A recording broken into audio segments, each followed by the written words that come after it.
Title, the $7 billion bet that changed investing asterisk. Channel, finance.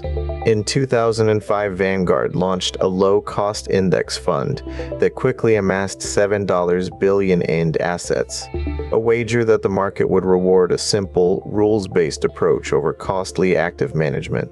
The fund strategy was plain. Invest the whole $7 billion in a diversified basket of U.S. stocks, hold it for the long term, and let the market's overall growth do the work. That single massive paper bet proved a turning point for the industry, showing that a passive, low-fee model could outperform many active managers and reshaping how millions of investors think about building wealth. The lesson is straightforward. Most costly mistakes aren't caused by a lack of data. They stem from reacting to emotion, buying the hype, selling the panic.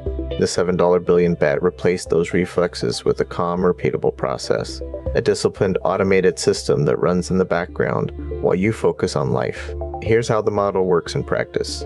First, spend less than you earn and automate the surplus into a diversified portfolio, just like Vanguard did with its $7 billion. Second, keep an emergency cash cushion for inevitable expenses, so you never have to sell investments at a bad time. Third, stay broadly invested across sectors and market caps rather than chasing any single stock. Finally, when headlines get loud, do nothing. Let the portfolio stay the course.